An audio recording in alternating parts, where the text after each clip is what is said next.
Hey guys, it's Ellie. Welcome back to Bite-Sized Book of Mormon. I'm glad to have you with me. So if you've never been here before, this is just a podcast where I read through one chapter of the Book of Mormon each episode, and I give a little bit of context, a little bit of insight, a little bit of good times, so stick around. So if you remember last episode, we read Alma chapter 26, which I think can be summed up pretty well by the first sentence of the chapter summary, which reads, Ammon glories in the Lord. Yeah, it's a super uplifting chapter. It's lovely to read. It's so much fun.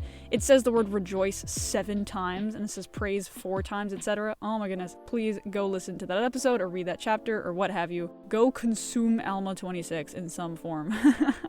But not before we together read Alma chapter 27.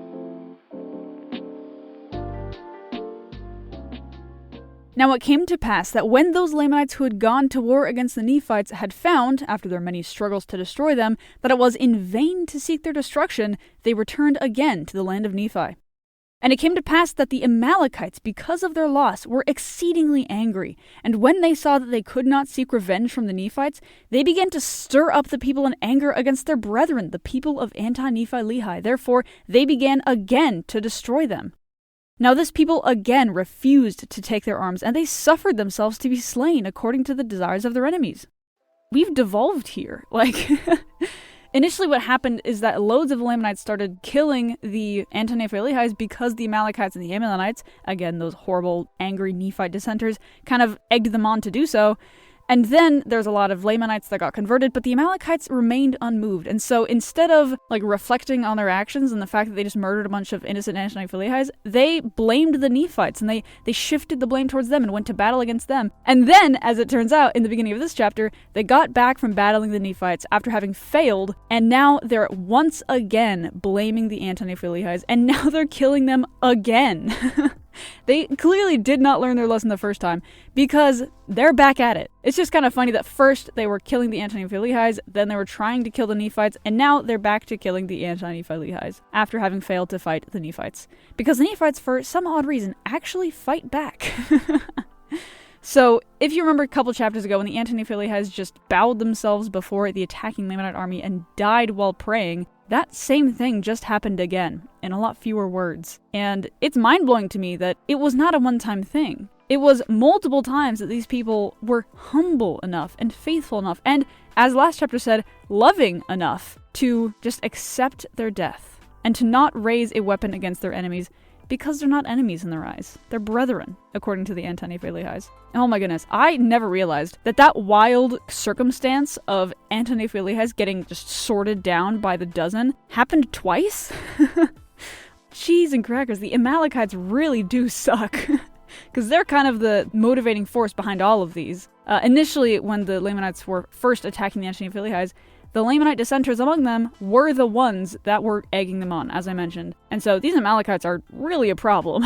They hate the Nephites, they hate the believers, they hate the Anti-Nephi-Lehies. I don't know. Something about the fact that they have the truth or something, who knows? Now, when Ammon and his brethren saw this work of destruction among those whom they so dearly beloved, and among those who had so dearly beloved them, for they were treated as though they were angels sent from God to save them from everlasting destruction. Therefore, when Ammon and his brethren saw this great work of destruction, they were moved with compassion, and they said unto the king, Let us gather together this people of the Lord, and let us go down to the land of Zarahemla, to our brethren the Nephites, and flee out of the hands of our enemies, that we be not destroyed. But the king said unto them, Behold, the Nephites will destroy us because of the many murders and sins we have committed against them.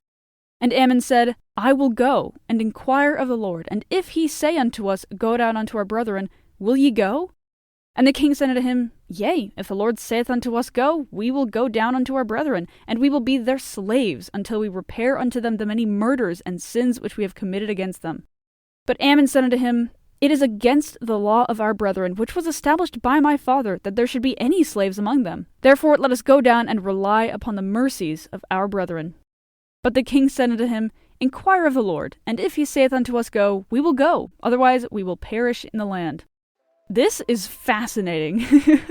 So Ammon is basically talking to the king of the Anti-Nephi-Lehies, and he's like, Dude, let's run. Let's get out of here. We're getting murdered. Let's leave. Let's go to the Nephites. And the king is like, No, The Nephites hate us. We've done awful, horrible, terrible things to them for generations. They're gonna hate us. Like, this is not gonna go well. And Ammon is like, okay, hear me out. What if I pray and God tells us to go? Would you go? And the king goes, yes. That's a lot of faith on the king. Clearly he has a really deep-seated belief that the Nephites will hate them, but he understands that God knows better, and he's willing to go despite his personal beliefs if God tells them to go. That's a lot of faith on the king's part, which I guess shouldn't be surprising considering that he's willing to sacrifice himself and his people to keep their covenant that they've made. So, who's surprised that the king is faithful at this point? And it's also interesting that the king of the Anti-Nephi-Lehies goes, okay, well, if God tells us to go among the Nephites, we will go, and we will be the Nephites' slaves until we repay to them the damages that we've done unto them. Ammon is like, what are you talking about? We don't have slaves. Oh my goodness. It really seems that the Anti-Nephi-Lehies don't think that they deserve forgiveness, you know? Like, they feel like their past actions, their past sins, their father's past actions and sins against the Nephites are too heavy a burden to be forgiven by the people of Nephi. Even though the central faith of the Nephites, it's founded on forgiveness. And it came to pass that Ammon went and inquired of the Lord, and the Lord said unto him, get this people out of this land, that they perish not, for Satan has great hold on the hearts of the Amalekites, who do stir up the Lamanites to anger against their brethren to slay them. Therefore get thee out of this land, and blessed are this people in this generation, for I will preserve them. And now it came to pass that Ammon went and told the king all the words which the Lord had said unto him. And they gathered together all their people, yea, all the people of the Lord, and did gather together all their flocks and herds, and departed out of the land, and came into the wilderness which divided the land of Nephi from the land of Zarahemla, and came over near the borders of the land. And it came to pass that Ammon said unto them, behold, I and my brethren will go forth into the land of Zarahemla, and ye shall remain here until we return, and we will try the hearts of our brethren, whether they will that ye shall come into their land. And it came to pass that as Ammon was going forth into the land, that he and his brethren met Alma over in the place of which has been spoken, and behold, this was a joyful meeting. Now the joy of Ammon was so great, even that he was full, yea, he was swallowed up in the joy of his God, even to the exhausting of his strength, and he fell again to the earth. Now was this not exceeding joy? Behold, this is joy which none receiveth, save it be the truly penitent and humble seeker of happiness. Now the joy of Alma in meeting his brethren was truly great, and also the joy of Aaron, of Omner, and Himni, but behold, their joy was not that to exceed their strength. Now it came to pass that Alma conducted his brethren back to the land of Zarahemla, even to his own house. And they went and told the chief judge all the things that had happened unto them in the land of Nephi, among their brethren the Lamanites. And it came to pass that the chief judge sent a proclamation throughout all the land, desiring the voice of the people concerning the admitting of their brethren, who were the people of Anti-Nephi-Lehi. And it came to pass that the voice of the people came, saying, behold, we will give up the land of Jershon, which is on the east by the sea, which joins the land Bountiful, which is on the south of the land Bountiful, and this land Jershon is a land which we will give unto our brethren for an inheritance. And behold, we will set our armies between the land Jershon and the land Nephi, that we may protect our brethren in the land Jershon, and this we do for our brethren on account of their fear to take up arms against their brethren, lest they should commit sin. And this their great fear came because of their sore repentance which they had on account of their many murders and their awful wickedness. So there's a few things that I kind of want to mention about this section. Firstly, the fact that as soon as Ammon sees Alma, he just passes out. And verse 18 is great, but what's funny about verse 19 is the fact that it mentions that Aaron, Omner, and Himni were also exceedingly happy to see Alma, but their joy was not that to exceed their strength. So I don't know if that's a dig at Ammon for being weak, or that's just like Ammon, Aaron, and Omner were just not as excited, or they were just stronger. I don't know. It's just kind of funny. But also, what's super cool is the Nephite king asks the people what he should do. The king does not unilaterally decide. He's like, okay, this is going to affect everybody in the kingdom. Let's get everyone's voice so that we know what most people want, and so we can do the best by most of the people. And the voice of the people is like, yeah, let's give them the land of Jershon, and we will protect them with our armies, which is huge. They're made aware that the Anti-Nephi-Lehies will not fight back. They have decided not to, and instead of being like, well, they decided not to fight back, that's their thing, I guess, the Nephites are like, we will defend you from the Lamanites. We will use our armies, our resources, our sons and husbands to go and protect you, because you're our homies now. because they had, as it says in verse 23, sore repentance. And the Nephites understood that. They were like, yeah, no, this nonviolence thing is part of their repentance. It's part of their coming back to God, and we will respect that. And we will actively support that by providing defense. And now behold, this will we do unto our brethren, that they may inherit the land Jershon, and we will guard them from their enemies with our armies, on condition that they will give us a portion of their substance to assist us, that we may maintain our armies. Now it came to pass that when Ammon had heard this, he returned to the people of Anti-Nephi-Lehi, and also Alma with him, into the wilderness, where they had pitched their tents, and made known unto them all these things. And Alma also related unto him his conversion with Ammon and Aaron and his brethren. And it came to pass that it had caused great joy among them, and they went down into the land of Jershon, and took possession of the land of Jershon, and they were called by the Nephites the people of Ammon. Therefore they were distinguished by that name ever after.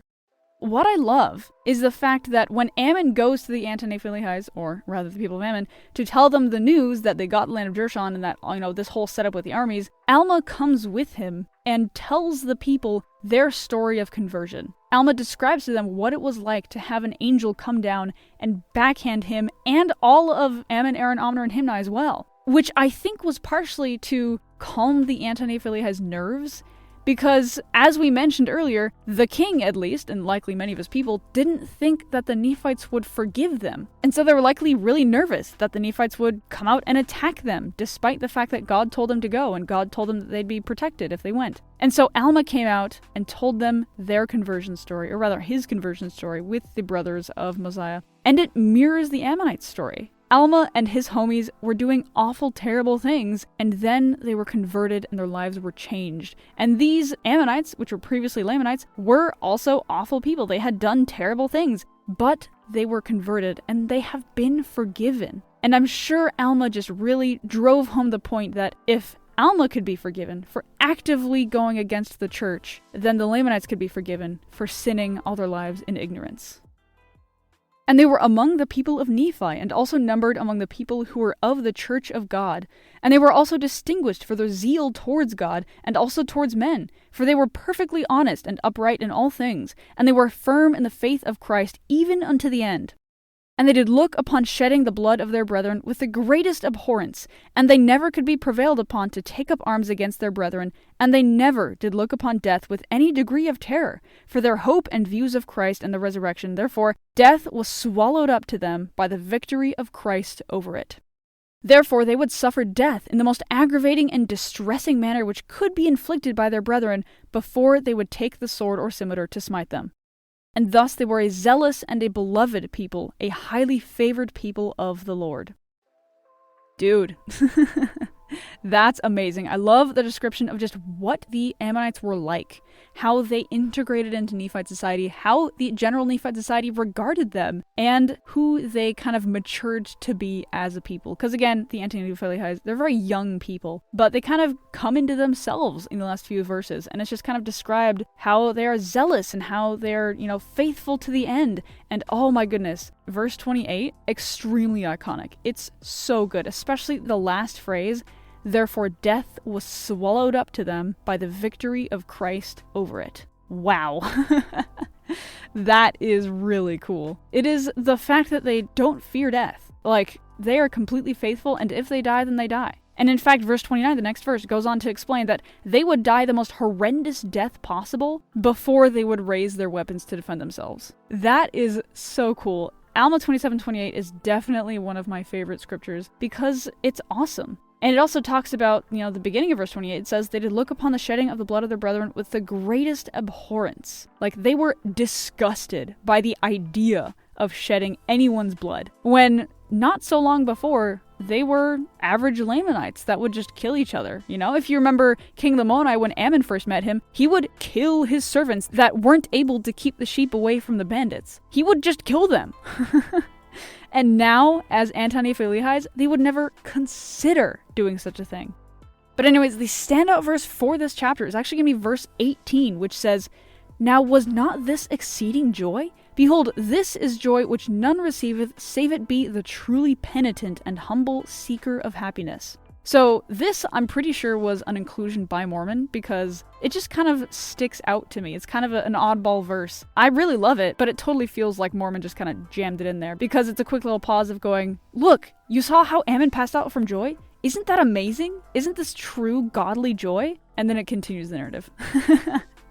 Like, I don't know, it's just kind of fun. I like these little inclusions. I feel like I can see Mormon's fingerprints over the whole record. But anyways, it talks about how Ammon's great joy at seeing Alma again after so long, and fainting because of it, is the joy that no one receiveth, save it be the truly penitent and humble seeker of happiness. And so, according to Mormon, you can achieve this sort of happiness that just takes over your entire body if you are truly humble and penitent, and if you're seeking happiness in God. I mean, I think that is certainly one of the goals of the gospel. In fact, I just recently read Eyring's talk about finding personal peace, and he talks a lot about humility and, keeping commandments and being obedient and just seeking God. And I think that that's what Mormon is asking us to do here. He's like, if you want this type of happiness, you have to be humble and penitent, and you have to seek for it, which means that there is some effort involved in getting this kind of happiness. Like, you have to be truly a man or woman of God to receive it. It's the peace, it's the joy, it's the happiness that can only come through living a godly life and being one with God. I just love how Mormon pauses the whole record and adds that in. Because, come on, one of my favorite verses of all time in the Book of Mormon, 2 Nephi 2:25, men are that they might have joy. That is one of the purposes of life, is to find that kind of joy that we can only get through being humble and seeking God. So I invite you to seek God, to be humble and to be penitent, as it says in this verse, and find that happiness. So anyways, that is the episode for today. I hope you enjoyed. This is a really cool chapter. The Anti-Nephi-Lehies, the Ammonites, are really kind of coming into their own. They've finally officially joined the Nephites and all this good stuff, and they're just living out their awesomely zealous, faithful lives. Good for them, to be honest. So there's just a few links down in the show notes. The first one is a let me know you learned link. So if you're going to shoot me a message and chat about the Book of Mormon, or you can DM me on Instagram, either way. Secondly, there's a few links to access a digital version of the Book of Mormon. So if you want to access, click those links down below so that you can either read along with the podcast, have your own study plan, find a chapter or verse you like, what have you. Click those links, read the Book of Mormon. It's a good time. Next, there's a support the show link. So if you want to shoot me a few dollars and support what I do as an independent podcaster, that would be highly appreciated. Next, we are also on YouTube. So if you want to go to the YouTube channel, you can subscribe and find the podcast there twice a week. You can also find some trivia polls and also some goofy little short form videos that I've been putting up. So yeah, good times.